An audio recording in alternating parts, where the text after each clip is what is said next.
El siguiente abordaje es más que ir sobre la célula, es tratar de entender y modificar el genoma y el epigenoma. Hace 18 años que estas tres personas, el doctor Collins, el doctor Venter y el presidente Clinton, se reunieron para anunciar la primera lectura del genoma humano. Han pasado 18 años y hoy estamos en una fase muy distinta. No ya solo podemos leer el genoma humano, sino que podemos reescribirlo, podemos borrar, podemos cambiarlo. Herramientas que nos permiten entender mejor, en mi caso, el estudio de la biología del desarrollo, pero que pueden tener aplicaciones a enfermedades y al envejecimiento. Les voy a dar 3 ejemplos de cómo el poder reescribir el genoma de una célula puede ser beneficioso para la cura o la prevención de enfermedades.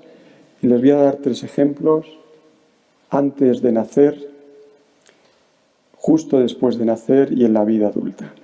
En primer lugar, centrarme en el ADN que está presente dentro de nuestras mitocondrias, un orgánulo en las células, una de cuyas funciones es proveer de energía.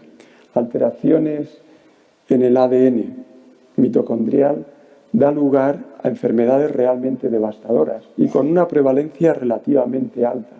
Como todos ustedes saben, las mitocondrias que tenemos vienen de nuestra madre exclusivamente y una de cada 200 madres es portadora de una mutación, aquí le indico alguna de ellas, que afecta a tejidos que necesitan mucha energía y como consecuencia la mayor parte de estas mutaciones causan síndromes en los cuales los niños no pasan de su adolescencia.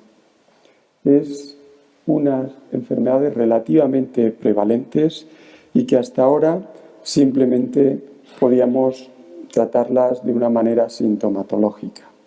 Permítanme mostrarles un ejemplo de cómo el reescribir nuestro genoma puede alterar ese tratamiento. Y el concepto es el siguiente. Y es que aquí tenemos mitocondrias en verde, sanas, sin ninguna mutación, y aquí tenemos mitocondrias en rojo, mutantes. Lo que suele ocurrir es que la madre transmite las mitocondrias a su hijo, en la cual no es realmente una mitocondria que todas ellas sean las mutantes, sino que es una mezcla de mitocondrias verdes y rojas. La enfermedad, el fenotipo solo se va a manifestar a partir de un cierto umbral, es decir, cuando tenemos alrededor de 70% de mitocondrias rojas. La idea sería no de ser perfecto. He tenido la fortuna de trabajar durante 15 años con una de las personas que considero más importantes en la biología, que es el doctor Francis Crick, y siempre me decía: Juan Carlos, eso de ser perfecto es muy difícil. To be good is good enough. Y quiero explicarles que esta es precisamente la base de este experimento. Se trata de corregir solo unas poquitas para que ese umbral donde el fenotipo no aparece, aunque la mutación esté presente, es suficiente para la curación de la enfermedad. Es lo que llamamos inducción de heteroplasmic shift. Es algo que podemos hacer hoy gracias a la capacidad de modificar el genoma. Aquí tenemos un ratón negro y un ratón blanco. Sus mitocondrias son casi idénticas, solo se diferencian en una letra. Cuando juntamos este ratón, lo que tenemos es un ratón blanco y negro. Con estas técnicas en las cuales podemos modificar el ADN de la mitocondria, lo que se trata es de tener o un ratón blanco o un ratón negro, que nos indicaría que solo tiene una mitocondria u otra en una mayor o menor proporción. Y el experimento lo pueden ver aquí.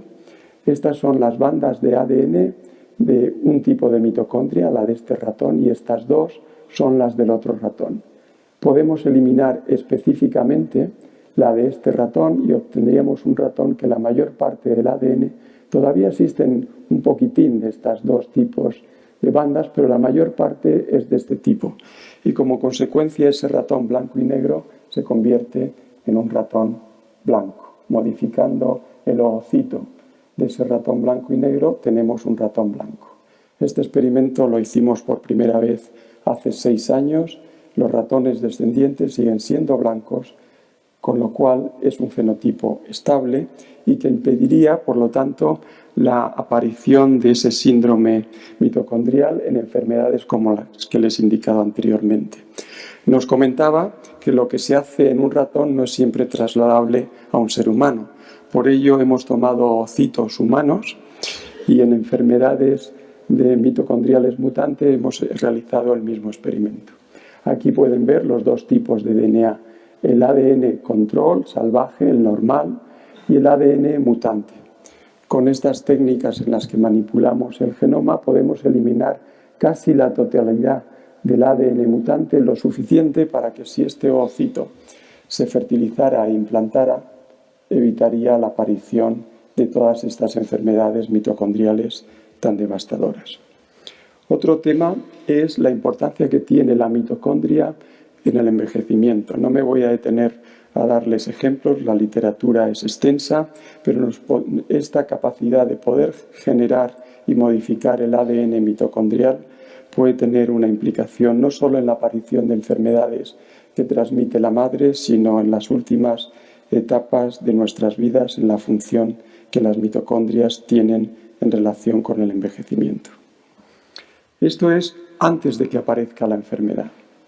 El siguiente paso es un poquitín más tardío y es alrededor del periodo neonatal o incluso durante el periodo fetal. Permítanme darles un ejemplo con una enfermedad como es el síndrome de Down, la aparición de un cromosoma extra en el genoma.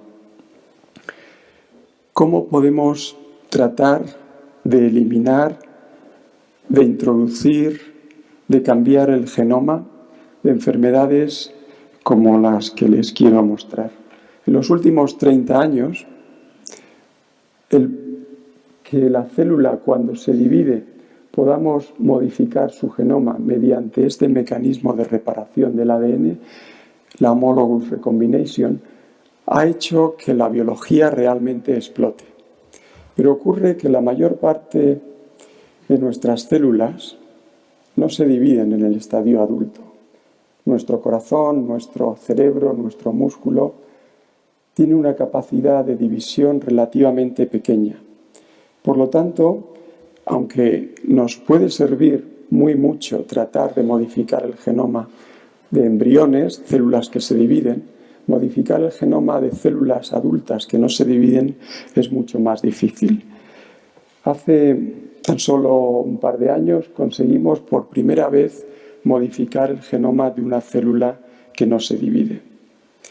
Es una tecnología que hemos llamado HITI, no me voy a detener en explicar el proceso por el que funciona, simplemente recordarles que los dos mecanismos de reparación del ADN de nuestra célula es por homologous recombination o por non-homologous enjoining. Esta tecnología usa ese otro mecanismo que nos permite modificar el genoma de células que se dividen y que no se dividen. El ejemplo que les quiero mostrar es sobre el síndrome de Down, la aparición de un cromosoma extra. Hoy en día, durante el embarazo, es relativamente fácil diagnosticar la presencia de ese cromosoma extra. En vitro tenemos tecnologías que nos permiten silenciar ese cromosoma. Aquí pueden ver el ejemplo. Estos 3 puntitos nos indican las 3 copias del cromosoma 21. Cómo podemos, mediante el silenciamiento y usando CIST, empezamos a ver que este cromosoma empieza a desaparecer y al cabo de un par de semanas esta célula solo tiene 2 cromosomas. Este experimento se ha realizado in vitro, lo empezamos a realizar ahora mismo in vivo en un modelo de ratón con un cromosoma extra y lo que hacemos es, durante el desarrollo, mientras que el ratón está dentro de la madre, usando esta tecnología de HITI, como saben, el fenotipo primordial principal del síndrome de Down está en afectar a las células cardíacas y a las neuronas. Introducimos esta tecnología en el desarrollo embrionario en el sistema nervioso de este ratón, que presenta síndrome de Down cuando nazca. Aquí pueden ver esa proteína que nos está indicando que está funcionando, que estamos introduciendo ese proceso dentro del animal con la esperanza de que cuando el ratón nazca, principalmente la sintomatología en las neuronas se haya rescatado, si no totalmente, al menos parcialmente. Espero poder contarles un poquitín más la próxima vez que les visite y era simplemente mostrarle como prueba de concepto que podemos actuar antes de que la enfermedad aparezca o incluso cuando se haya diagnosticado en el embrión. Y finalmente en el estadio adulto. Enfermedades, por ejemplo, que afectan a la visión. Retinitis pigmentosa. Existen diversas mutaciones en nuestro genoma que dan lugar a este fenotipo en que la visión empieza a perderse hasta que llega un momento en que la capacidad visual es cero. Tenemos modelos de rata animales que fenocopian ese fenotipo y, como pueden ver aquí, tras aplicar esta tecnología en los conos y los bastones de esta rata, conos y bastones que no se dividen, pero con esta tecnología de HITI podemos entrar dentro del genoma. Aquí no se ve bien, este es el ojo control, en rojo es la producción normal de proteína que permite la visión de este ratón. Aquí es el ojo mutante que no produce proteína y si pudiéramos ver un poco mejor tras el tratamiento, la proteína aparece. Podemos hacer una serie de ensayos que nos indica que la rata ve más. No sé si es necesario, pero quizás aquí esto es una rata normal, un estímulo de luz, no luz.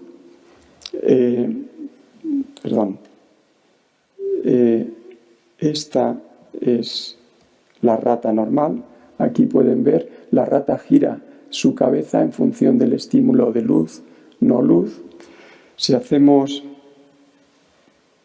el mismo experimento en la rata que no ve, en la rata que tiene la mutación, realmente pues no tiene una respuesta que nos indique que está notando ese cambio de luz, no luz. En la rata corregida, aparte de todos los ensayos más detallados fisiológicos, como pueden ver aquí, pues hace lo que hacemos nosotros cuando no vemos bien, pero intentamos ver algo. Esta es la corregida, nos acercamos a la fuente de luz y verán en un momento cuando hacemos un giro en la fuente de luz, ahora va a volver en la orientación distinta, la rata responde y hay una mejora en su capacidad visual. Este es el primer ejemplo en un animal in vivo de edición génica en una célula que no se divide. El experimento lo hemos extendido a otras células como es el cerebro, el corazón y el músculo y que nos permite realmente contar con la posibilidad de que cualquier enfermedad monogénica podría ser tratada mediante el uso de tecnologías como esta que aquí le indico. Pero quizás, en lugar de detallarles ejemplos tras ejemplos de estas enfermedades que estamos tratando en el laboratorio, me gustaría ir a la enfermedad más importante, que es esta, el envejecimiento.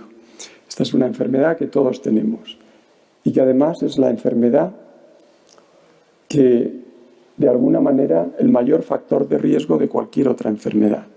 Es a partir de una cierta edad, alrededor de los 45 o 50 años, cuando todas estas enfermedades cardiovasculares, cáncer, enfermedades degenerativas, realmente empiezan a aumentar de una manera significativa respecto a nuestras vidas anteriores.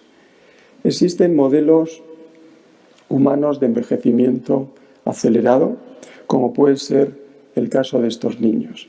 Mutaciones en un gen determinado, la lámina A, causa este fenotipo en el cual los niños envejecen muy rápidamente. La media de vida de estos niños es alrededor de 14 o 15 años y se mueren de viejos. Enfermedades relacionadas con el envejecimiento, como pueden ser enfermedades cardiovasculares. El doctor Carlos López Otín, aquí en España, ha generado la misma mutación en un ratón. Los ratones, como todos ustedes saben, en el laboratorio viven alrededor de 2 años.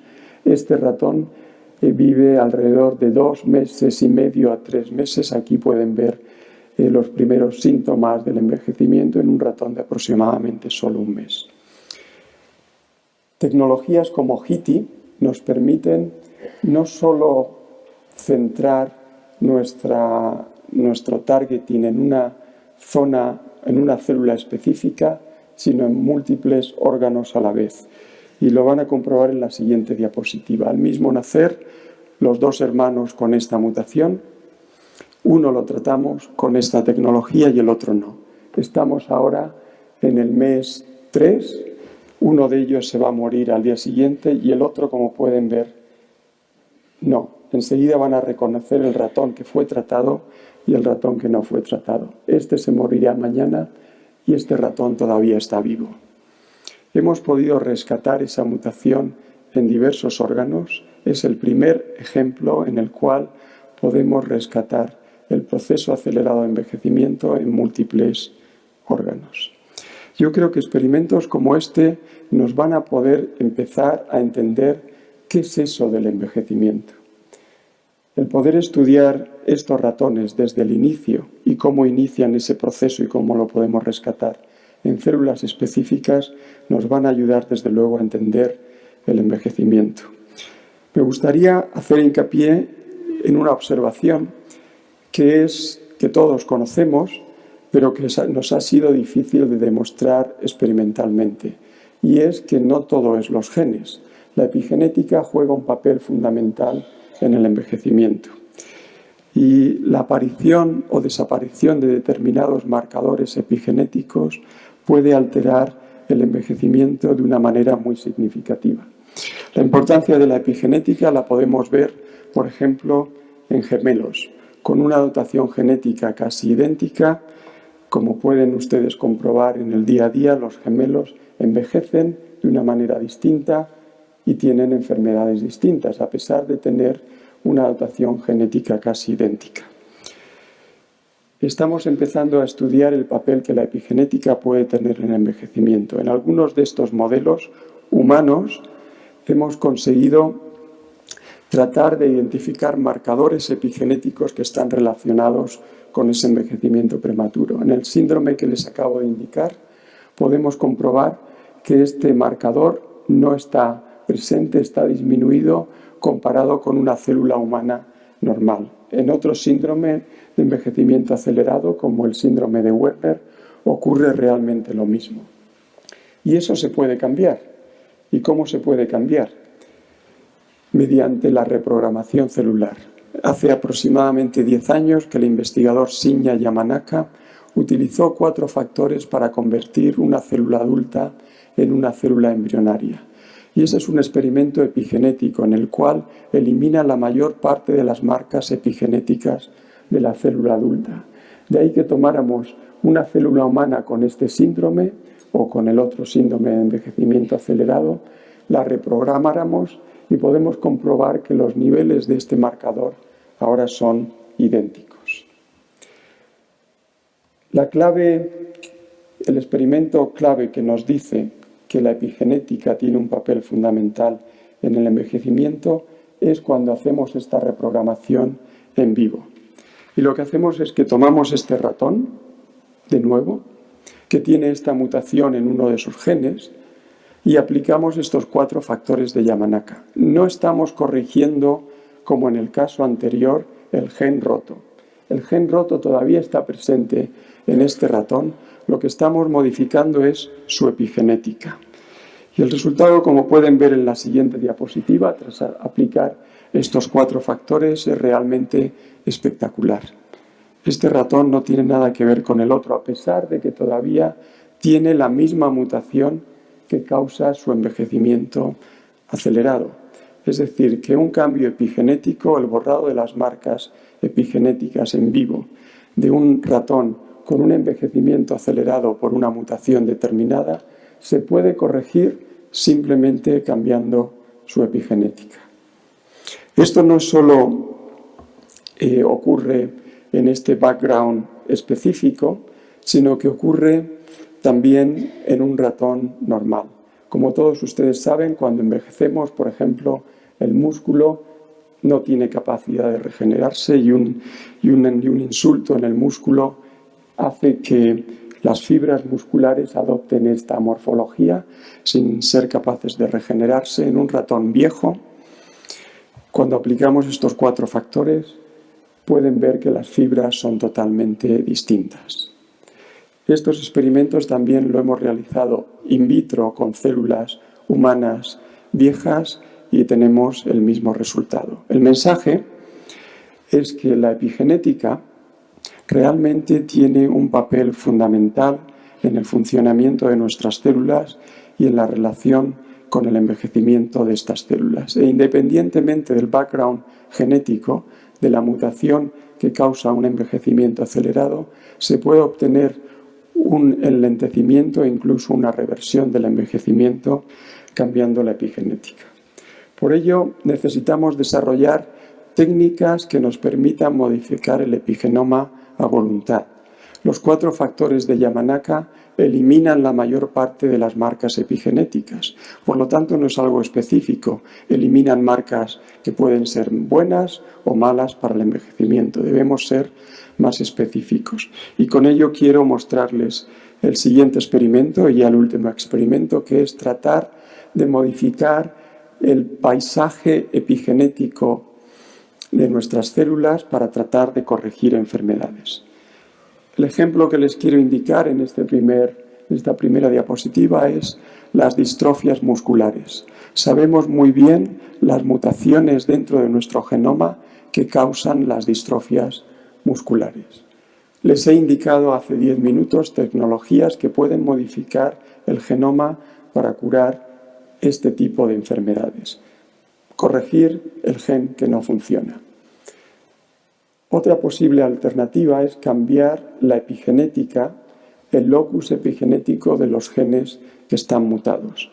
Y esto lo podemos hacer utilizando CRISPR-Cas.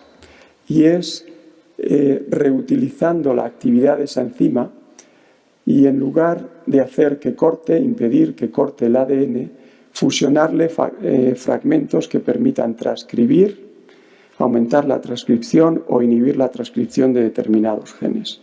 El resultado es el siguiente. Aquí tenemos un ratón distrófico que tiene esta mutación en la distrofina y lo que hacemos es no corregir el problema genético, sino epigenéticamente alteramos el locus de la distrofina con folistatina. No llegamos a cortar el ADN, por lo tanto no tenemos efectos de introducir nuevas mutaciones y como pueden ver, este ratón recupera su masa muscular, es capaz de funcionar normalmente y no hemos actuado, no hemos roto el ADN. Creo que este tipo de tecnología puede ser muy útil para evitar los efectos secundarios que puede tener e inespecíficos la rotura del ADN. Y finalmente, imaginemos casos en los cuales el problema no se debe a una mutación específica de un gen. Imagínense ustedes un problema agudo de riñón. Yo esta noche, tras la cena de anoche, pues no lo hice muy bien y mis riñones dejan de funcionar y en 2 o 3 días pues puedo fallecer por un fallo agudo del riñón. No se debe a una mutación específica que tengan mis riñones. Se debe pues, a una toxina que he ingerido con la comida. ¿Cómo podemos hacer epigenéticamente para restaurar la función de ese riñón? Estoy seguro que algunos de ustedes, médicos, me dirán, hombre, lo que está pasando ahí es un problema de inflamación. Quizás deberías tratar de activar genes antiinflamatorios para hacer que la nefrona vuelva a su estado basal de no inflamación. Otros me dirían otro proceso fisiológico. Pues precisamente esa información la podemos usar para activar locus determinado en nuestro genoma o genes que están relacionados con la formación de una nefrona. Aquí les voy a indicar 2 genes sobre ese proceso inflamatorio, otro gen que está implicado en la formación de nefronas. No están mutados, es simplemente una alteración que realicé anoche en mi riñón por comer una sustancia tóxica. Si hacemos esa lesión tóxica, lo podemos hacer con una sustancia química, cisplatino, por ejemplo, en el riñón de un ratón. A los 3 días ese ratón está muerto, su riñón ha dejado de funcionar. Si activamos la expresión de alguno de estos genes, como un gen antiinflamatorio, clozo implicado en la formación de nefronas, pueden ver que toda la función renal aumenta y que los ratones, en lugar de morir todos ellos al cabo de 3 días, aproximadamente tan solo activando un gen, el 50% de ellos sobreviven y tienen una función renal normal. Les estoy hablando de tratamientos en los cuales no se trata de una modificación genética específica, sino de restaurar la función y la expresión de determinados genes que están relacionadas con la fisiología de ese órgano.